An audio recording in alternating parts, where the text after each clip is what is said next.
the more you shift how you see, the more you'll uncover who you are. This is Perspective with Corey Katuna. Hello, everyone. I'm Corey Katuna, and this is another episode of Perspective. So today I want to talk to you about two things, especially, but as usual, I'm going to go all over the place. First topic is intuitive learning. So we're used to learning linearly, the way they teach us in schools, but there's another way to learn, which is more intuitive. And the other topic I want to talk to you about is how I pray, what it means when I say I pray. What am I actually doing? So, but first I want to give you a little context, a little background. Right now, as you see, I am on my travel setup. The quality of the set is not as high quality as you're used to seeing with my other spots. And that's because I'm in Amsterdam. We just had our first Freedom Talk. And the Freedom Talk, there are 3 Freedom Talks as part of the God Tour. So the first Freedom Talk was the first event of the 2025 God Tour. This is Bentinho Massaro's tour. And we, the team, are going around with him to different countries in Europe and giving these talks, Freedom Talks. So, and the tour is comprised of 7 total events. There are 3 Freedom Talks. These are free talks at big public venues where anybody can come. So we just had the first one in Amsterdam, the first Freedom Talk, and it was amazing. It was so cool. And actually something that happened there, it was a subtle, minor moment that happened in that first talk, and that's inspired the first topic for this episode, which is that somebody raised their hand. So Bentinho had already been talking for a few hours, I think, and somebody raised their hand and asked, "What do you mean by quality?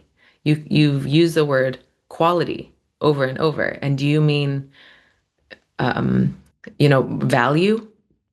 And so Bentinho kind of had this moment where he's like, "Oh, thank you. I so often take for granted that a lot of these words that I'm using just make sense to you guys because I'm in this world. This is the stuff that I'm talking and teaching every day for years, for decades in his case. So thank you for interrupting me and asking what I mean by that word." And then he proceeded to give an explanation that was nuanced.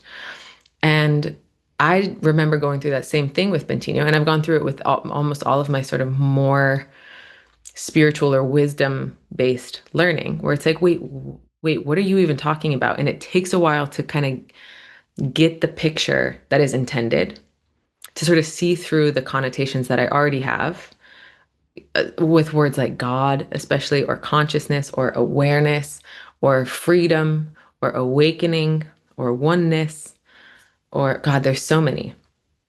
And we've gotten this request many times over the years to just like create a glossary, which is crazy to me. It's crazy to somebody who sort of already gets the picture. So many of these, it's like, I don't even question this. I hardly remember going, like, needing to make that leap between not understanding and then everything just suddenly making sense. And so then what is that? Like, what is that mechanism? Because I didn't get definitions for each of those words. Bentinho didn't like go be like, "Oh, awareness." Da, da, da, da, da. That's not how he developed his own relationship to those words, or even this word quality from the first Freedom Talk.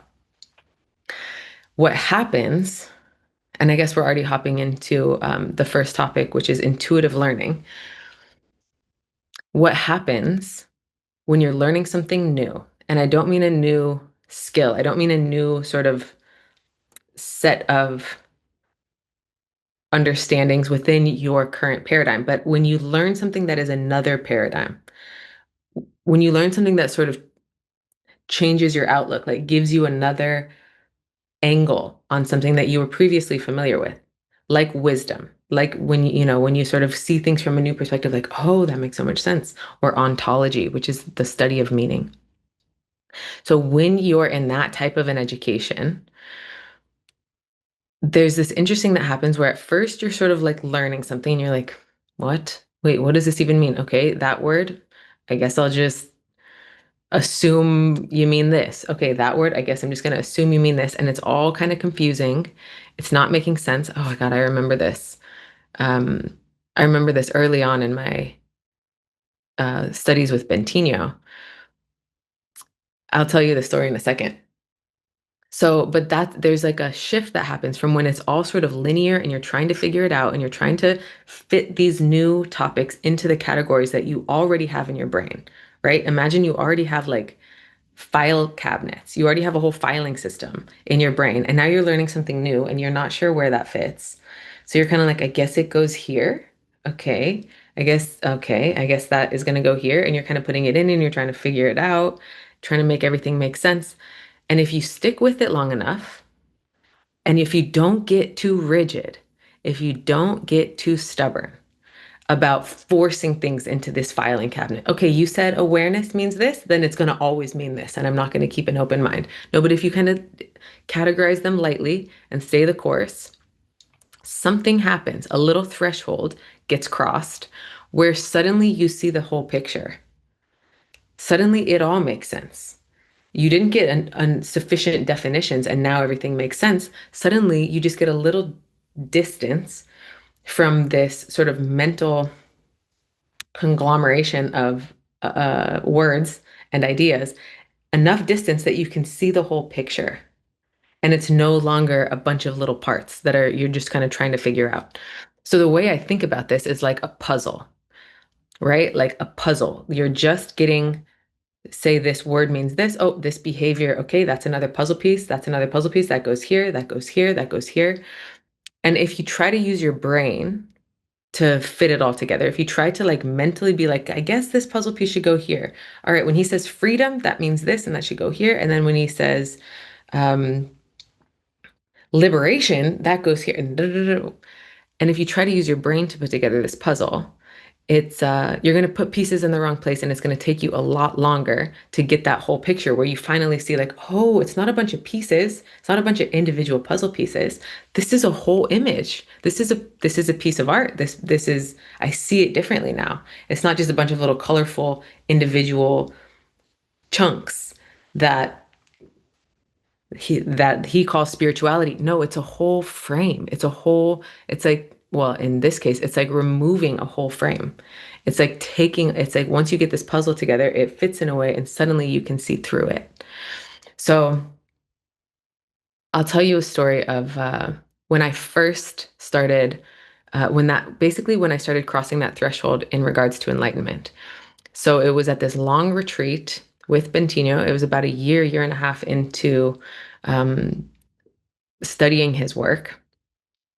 And I didn't have any context for enlightenment. I had context for empowerment and living an epic life and reaching my potential. That's what I was interested in. But enlightenment was like, okay, whatever. Like I'll let that, I'll cross that bridge when I get there.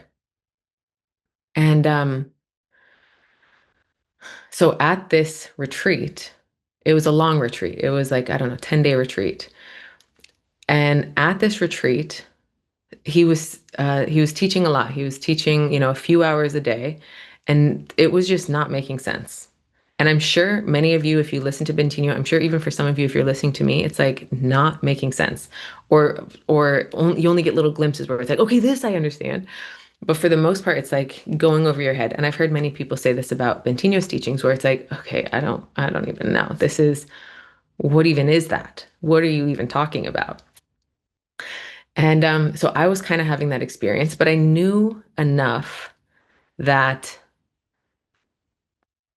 I could feel that where he was coming from, like what his state was, I trusted that enough and I'd already learned from him enough that I had resilience. Like I was willing to sort of stick with it and just see. I was already there. I'd already got I'd already committed to this whatever 10-day, 2-week retreat. So for the first few days, it was just like, I don't know. But my attitude was, instead of trying to figure this stuff out, why don't I only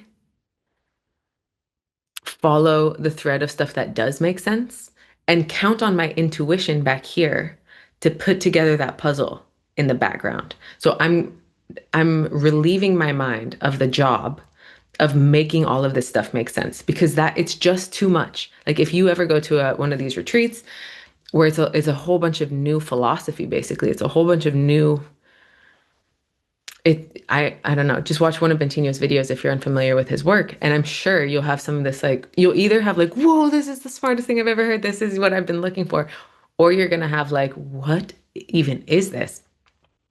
So if you, instead of needing to figure it out manually, like with your brain, like, okay, so this, okay, let me memorize this. Okay, right. This is what he, oh, and 3 minutes ago he said this. So let me make sure I don't forget this and put it here. Okay.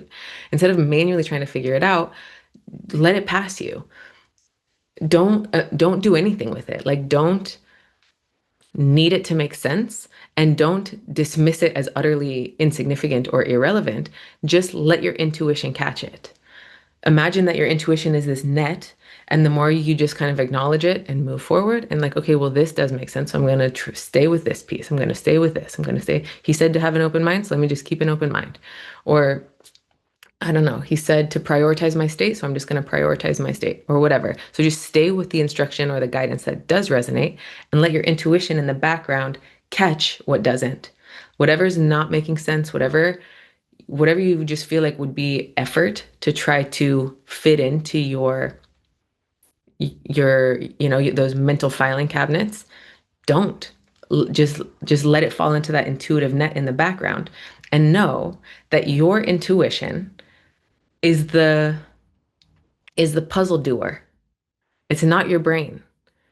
Don't rely on your brain or your mind or your conscious thinking intelligence to put that puzzle together.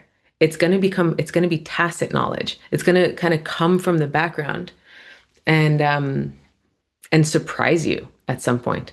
It's really what happens is it almost just like, oh shit, I get this. Hold on a second. Before, I was kind of grappling with what he means by X word, and now I actually have my own relationship to that. So when he says God, when they say the God tour, and up until now, I've been thinking like, what, Jesus and the kingdom of heaven and Allah. And wait, which God? Hold on. The God that my Nana thinks about, the God that my atheist friends tell me is not, da, da, da. Like all these connotations. And then suddenly, as you let your intuition put the pieces together and you stay the course and you stay the course and you keep following what does resonate, what does make sense, at some point you're going to get a view. Like at some point, this whole puzzle starts to manifest and you can see it. You can see the picture. You can see this thing that before was just many sort of almost incoherent pieces. Um, and then suddenly God, the word God or the word consciousness or the word awareness or freedom or vibration or energy or God, I've heard so many. There's so many. We get this feedback all the time. But this word God, I now have my own relationship with that. Oh, this makes sense to me. Okay. And from here, I have my sort of own intuition about this. Now I can describe it with my own words. I don't have to regurgitate what I've heard other people say about it. No, I have my own. This is mine now. I can relate to this directly, personally. It's no longer something that I'm using my mind and pulling it from that filing cabinet of like spiritual ideas and okay, God, and God is this and da, da, da. And if anybody asks me a question about God, this is what I usually say. No, now it's my own. Now at any moment, anybody could ask me anything, and based on the context and based on what is relevant for them to hear, which part of it, based on my current experience, my lived most recent experience, I can just share from scratch, improv, without needing to have it be something. So, and this applies to any of these words, any of these more, I don't know, abstract words, spiritual words. And I'm sure the same applies to learning anything, it's just tacit knowledge. It's like when something that, imagine somebody's trying to teach you how to do a golf swing. Jesus, I've been there. I've never gotten into the realm where now it all makes sense. I've only been in where it's like, okay, hip out, left arm, move. Okay, bring your swing. Imagine and I'm like doing 15 instructions at once. Never really crossed that threshold into where the whole thing is just smooth and makes sense and I get the whole picture. I've never had that. Not with a golf swing. But with other things, of course, yes. Okay, so yeah, that's actually a good metaphor. Like learning a new sport or learning a new sport movement. where at first it's just a bunch of individual instructions and you kind of don't even know what it means. Like, what does that even mean? Hip out. Hip out where? Which hip? How far? What will it feel like when it's good? And then at some point, like a pro, somebody can say hip, and you just know exactly, oh yeah, gotta align my hip in whatever direction. I don't know anything about golf, so this is probably, not the best example, but same thing applies to understanding spirituality or understanding spiritual concepts or spiritual instruction, wisdom instruction, philosophical instruction, is that at first it's just going to feel abstract. So don't try to understand. Don't try to understand.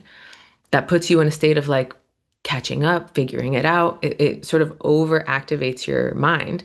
And usually what spirituality invites is a little distance from the mind, a little reestablishing in your awareness, if you will, and kind of getting some distance. Like, oh, here's the mind, thoughts, thoughts, thoughts, thoughts, ideas, stress, fear, concern, excitement, da, da, da, mind, mind, mind. And then just to be like, oh, hang on a second. I'm none of that. All that stuff changes. All that stuff is like up, down, left, right. Activity, it comes, it goes. I have it yesterday, I don't have it tomorrow, da, da, da. Activity, mental activity, mental activity. I'm watching that. I'm none of that. Whoa. Okay. So that's the movement of spirituality, is to sort of, it's like another paradigm. If you're just all in this and you're just caught up in the 360 degrees mind, and at some point you're like, whoa, I can peel this off myself. This is an option. I can look at this. That's the move.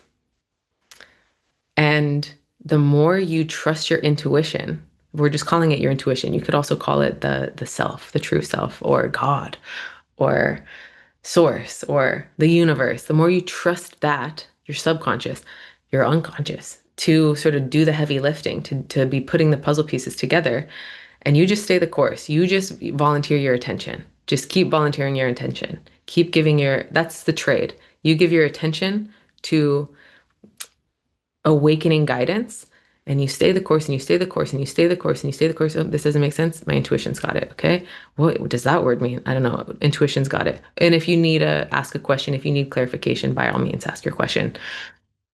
But let your intuition gradually put this together. And then at some point, you get the puzzle, like the puzzle is put together at least enough that you can see the picture. You can see the whole point. You can see oh, that's what you wanted me to see.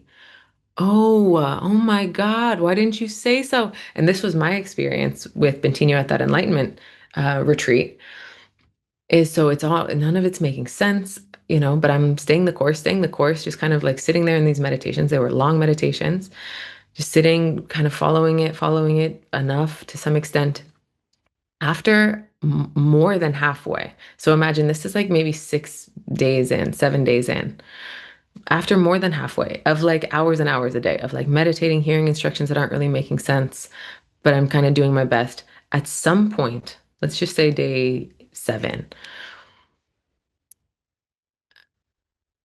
the whole thing started to, it's exactly like this. Like the whole thing that I assumed was me started moving in front of me.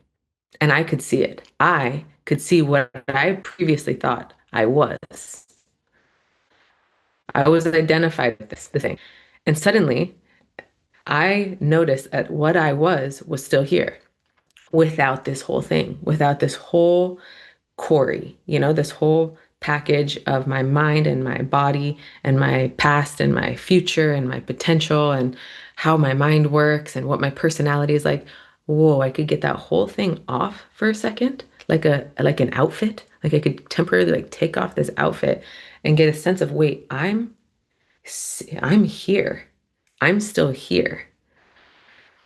And with that, the whole puzzle piece, the whole puzzle sort of came together. And I remember asking Bentinho, hold up, this whole time you've just wanted to show me this? It's just me. It's me. You wanted to show me me? And why did we go through this whole thing? Why are we using words like enlightenment? Why are we using words like infinite bliss, the one infinite creator? Why are we calling it that? It's just me. It's just actually me, the real me, without all the stuff, without all the identification, without all the attachments, without all the strategies, without all the, it's just me. It's the most familiar thing. It's the most obvious thing. Anybody can do this. Anybody can get this. And he was like giggling. He was like laughing. He was nodding. And he's like, I did tell you that it's me, that it's you. But I also told you all these other things. You never know. Like as a teacher, you never know what's going to stick. You never know what's going to land for somebody. So, but I did. And, you couldn't have heard it if I just gave you like hardcore enlightenment instructions from the beginning, that would have just gone over your head. And maybe I did even. And that stuff just went over your head. You kind of had to like build your own foundation with a bunch of other teachings and to talk about it in many different ways, and then at some point it clicks, and you never know really what's going to take what it's going to take for an awakening to dawn.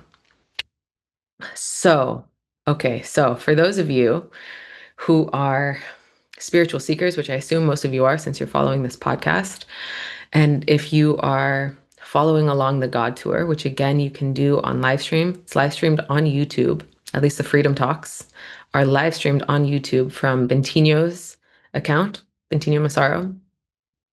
This is what I recommend. And also, if you're just watching his YouTube videos, this is what I recommend is to take an intuitive approach to stay the course. Stay the course. If you're interested. Also, if you're not interested, do your thing. Take it or leave it, as always. But if you are interested, if you're sincerely interested in an awakening to what you truly are and freedom from what you are not, that you've identified with, which you are, you can't deny that. Everybody is. Everybody is. Everybody wants freedom from this stressed out ball of confusion and comparison and negativity and lethargy. Everybody wants freedom from that.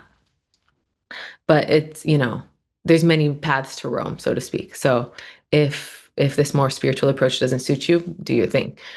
But if it does, this is what I recommend. It's going to be a paradigm shift. It's just not going to make sense. It like shouldn't make sense. There are going to be parts of it that are just either confronting or confusing, or that make you just be like, wait, I don't think this adds up. Like it's gonna just like break your brain a little bit. It's gonna feel like not logical or da da da. And then that's kind of interesting because from that perspective, like from the perspective of your mind and what you currently know and like the material world, maybe it isn't logical. Maybe it doesn't make sense. Maybe it's not scientific, air quotes. And when you get that other perspective, when you have that breakthrough, when you see from the vantage point of not being of the material world, of being beyond everything that you've identified with, maybe it makes perfect sense. Maybe it's the most scientific thing ever. Maybe it's perfectly logical, so insanely logical that it's undeniable. And all of this is like silly to you and cute. All right, let me just tell you a couple more things about the God Tour, and then I'm going to tell you how to pray, how I pray. You can pray however you want. So, okay, so the God Tour is, again, like I told you, 7 events. The first event we already had. It was in Amsterdam. It was the first Freedom Talk. There are 2 more Freedom Talks, one in London and one in Berlin. This weekend, which is the 12th, we have a non-duality clinic, which is a little more niche. There's this whole sort of spirituality subculture of people who are into non-duality. And I don't know too much about non-duality, but I think it's sort of where Bentinho started with some of his seeking. And then he sort of found the limits of that perspective, that spiritual perspective, and went through it. But there's still a bunch of people around the world, I think especially in Holland, probably also in the US, people who are still really kind of locked onto a non-duality perspective of spirituality. And so Bentinho wanted to offer this clinic to help people break through that. So I think it'll be live streamed. I'm not sure. Anyway, that's this weekend. Then we have London, and then we have Berlin. Both of those are free. Both of those will be free, live streamed on YouTube. And then we'll have a weekend immersive, which is a retreat, like a proper 2-day retreat back here in Amsterdam, August 9th and 10th. So that'll be exciting. That's like a deep dive. You should go check it out. Actually, the website, Bentinho wrote like a whole curriculum, basically. And that's basically a permanent shift, a permanent shift in consciousness. Like you'll be able to, just by going through the 2 full days of it and being around a bunch of other people, you're going to be able to see something that you haven't seen before. And then whether what you do with that is up to you, but you'll get a little bit of a, um, that paradigm shift or that breakthrough where you see something that you can't unsee. And then this is actually outside of the God Tour, but Romay and I, my business partner and I, are running a women's only retreat, week-long retreat in France from October 25th to September 1st. Again, it's only women, and we do have a few spots left, but it's getting pretty full. So that's super exciting. It's not officially part of the God Tour, but we are both on Bentinho's team, and we're going to do, actually what we're going to do is so exciting. It's something we've never done before, which is a new model, a new tool for people to understand the emotional guidance system and use it. So this retreat is called the Living True Retreat. And with this new model that we're going to introduce and sort of beta test with retreat participants there, people are going to be able to use and follow their emotional guidance system for the purpose of living true, living in alignment with their soul, with their higher self. So we are super excited about that. You can apply at thelighttouch.us. And then finally, this is the event I am most excited about from the God Tour, is the Zenith Retreat. So the Zenith Retreat is a week-long retreat in Croatia with like hundreds of people. And we have this island, this like cute island resort all to ourselves.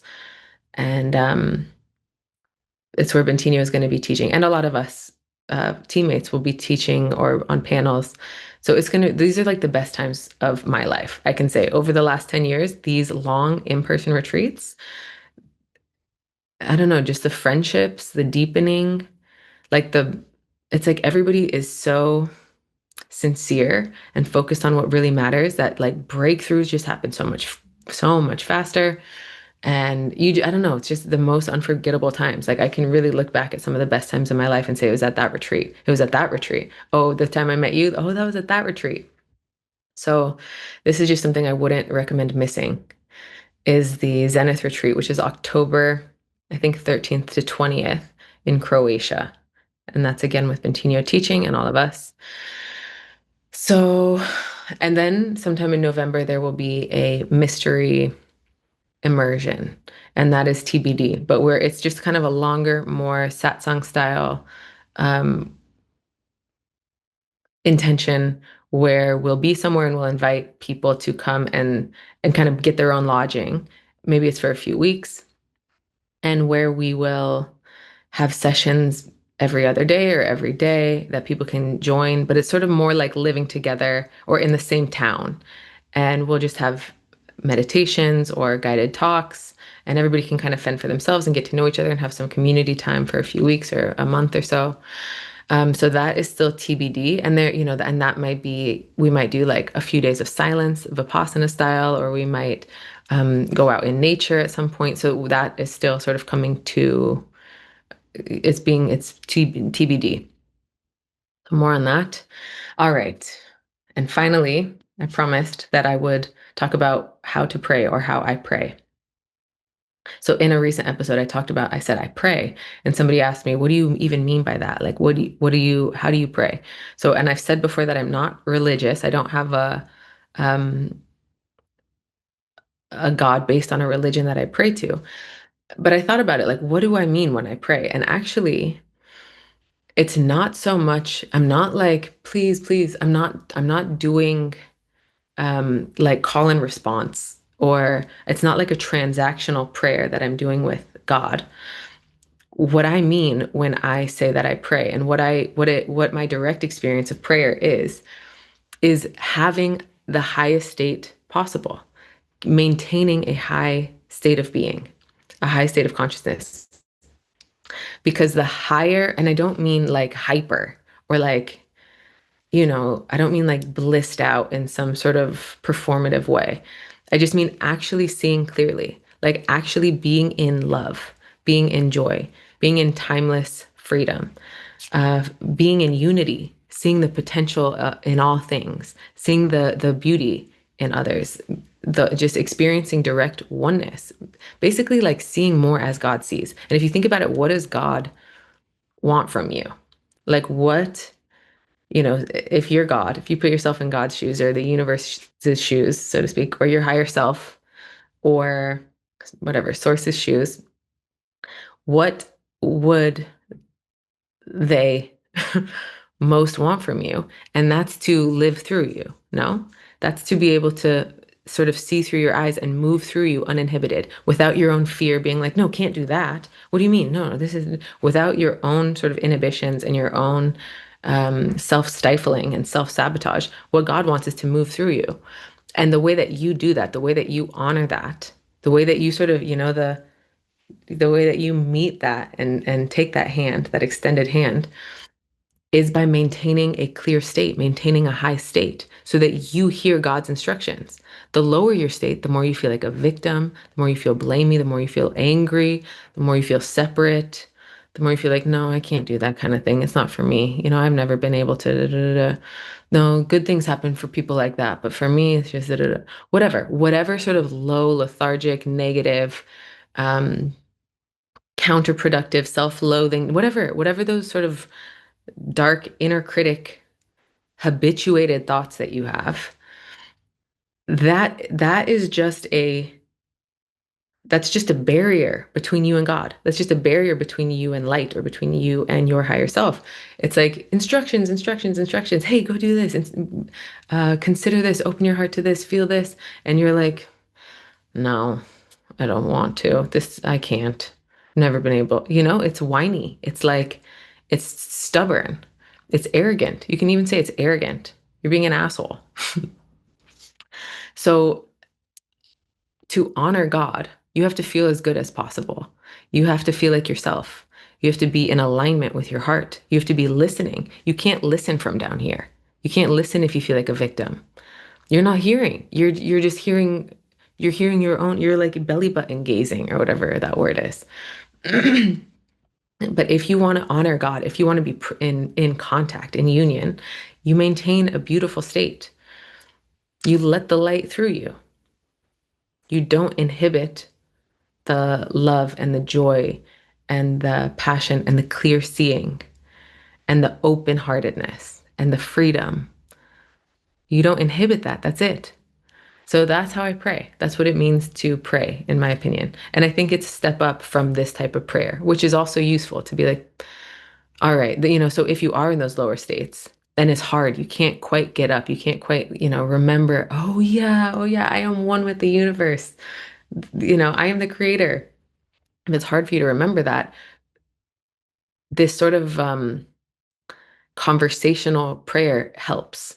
So just to be like, okay, I surrender. I give it all to you. Um, help me, God. Help me open my heart. Help me remember my infinite worth. Um, Support me through this. Or even to pass blessings on to others. Like, this is useful. It's beautiful. I even do that sometimes. Like, if I want to support somebody else, if I want to sort of protect somebody else, I might do a prayer like that. But really, what I think the sort of most sophisticated form of prayer is, or one of the more sophisticated forms of prayer, is to be in a state as close to God's state as possible. And now when I say that, this is kind of full circle, because that's what the God Tour is all about. It's about direct contact. It's about reminding people of their highest state, of their union with God. It's like getting to the state where they see as God sees. And now you're like, oh, we are teammates. We are in lockstep. We are one. So that is the intention of the God Tour. And it's what all these freedom talks, the weekend immersive, the Zenith retreat. It's also obviously the work that Romeo and I do with the light touch. The light touch, by the way, is this image. That is the light touch. It's our company name. But anyways, so that's how to pray. And if you want to pray more, I recommend following along the God Tour, joining some of these events. I think that's it for today, guys. Mwah.